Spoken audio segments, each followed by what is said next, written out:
Il lève les yeux au ciel à chaque phrase.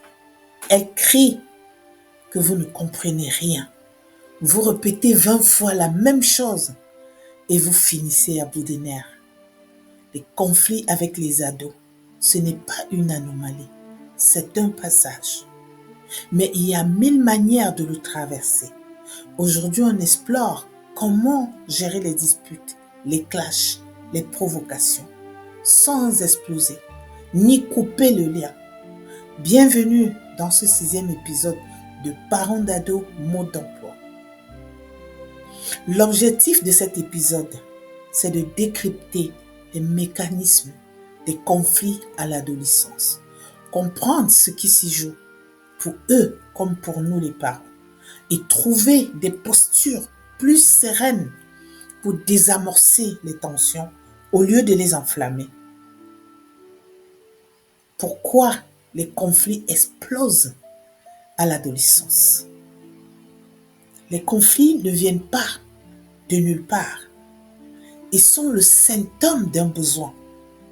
À l'adolescence, plusieurs forces entrent en tension. Leur besoin d'autonomie grandit. Notre besoin de contrôle en tant que parents résiste. Leur cerveau gère mal la frustration. Ils testent les limites pour mieux se connaître. Le conflit devient donc leur terrain d'expérimentation relationnelle. Une scène que j'ai vécue, parent qui dit « Tu veux vider le lave-vaisselle s'il te plaît ?» Ado, je ne suis pas ton esclave, ok? Parent agacé, tu vis ici ou pas? Tu crois que c'est un hôtel? Ado, t'as qu'à faire le toi-même. Une simple demande devient un affrontement, car le fond du conflit n'est pas la vaisselle, c'est la place de chacun. Les réflexes qui enflamment le conflit. Premier réflexe, c'est l'effet miroir. Plus il crie, plus vous criez. Plus il claque la porte, plus vous menacez. Résultat, escalade. Et plus personne ne s'écoute. Le deuxième, c'est le conflit de pouvoir. On veut gagner. Il veut prouver qu'il existe. L'un contre l'autre veut avoir le dernier mot. Mais un conflit n'est pas un match. Si un gagne et l'autre perd, le lien est abîmé. 3. La surinterprétation. Il ne respecte rien.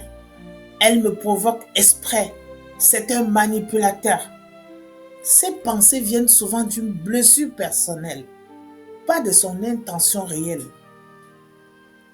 La majorité des provocations ne sont pas dirigées contre nous les parents, mais vers leur propre besoin de s'affirmer. Il faut changer de posture face aux tensions. 1. Ne prends pas tout personnellement. Non. Il est en train d'apprendre à poser ses limites, parfois maladroitement. Derrière un « tu me saoules », il a souvent un besoin qui dit « j'ai besoin d'air ». 2. Crée des zones non négociables, mais claires. Tu n'as pas à être d'accord, mais tu dois respecter cette règle. Les ados ont besoin de limites, mais encore plus de cohérence dans leur application. Évite de discuter à chaud quand le ton monte. Rien de constructif n'est possible.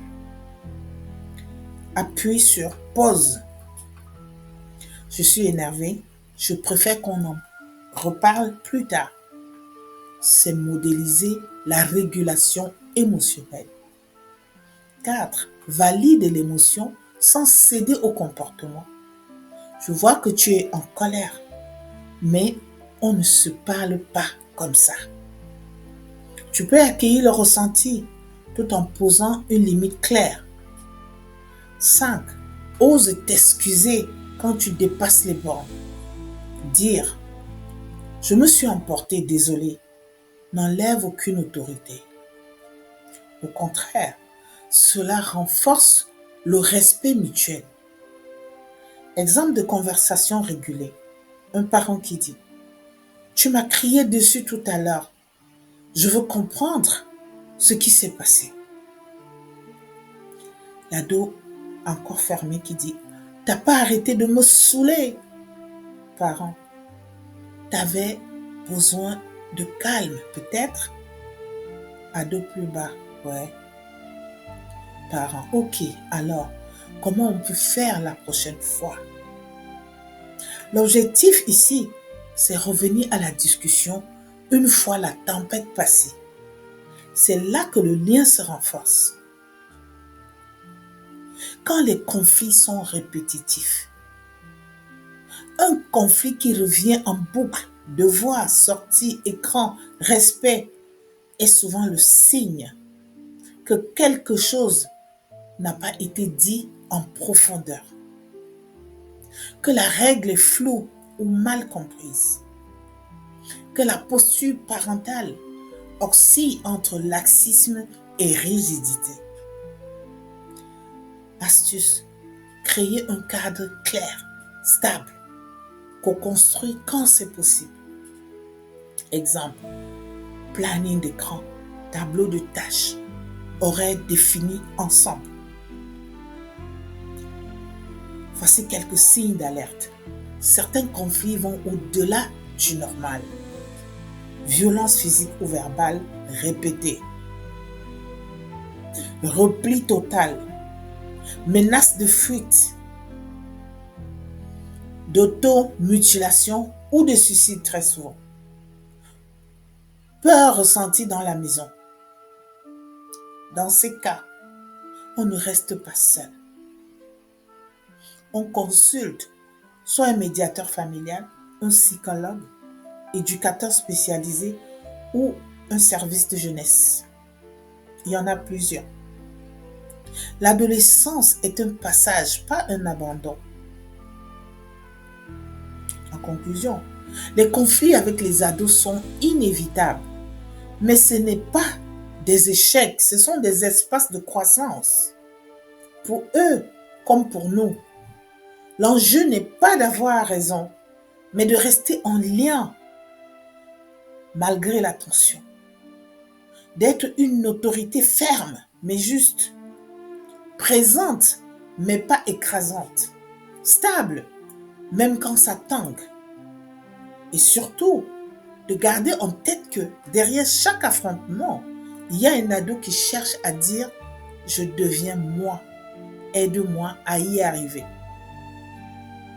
À retenir, les conflits sont normaux. Ils servent à se séparer psychologiquement. Ne réagis pas à chaud. Respire, prends du recul, parle plus tard. Accueille l'émotion sans accepter les débordements. Sois ferme sur le cadre, souple sur la relation. Si les conflits deviennent inquiétants, demande de l'aide. Merci pour votre écoute fidèle de Parents d'Ados, Mots d'emploi.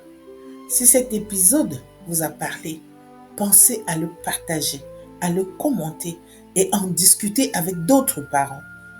Dans l'épisode suivant, on s'attaquera à un sujet souvent tabou, l'autonomie. Comment lâcher du lest sans lâcher complètement? Comment leur apprendre la liberté sans danger? Ce serait l'épisode 7. Autonomie, leur donner des ailes sans les lâcher dans le vide. À très bientôt.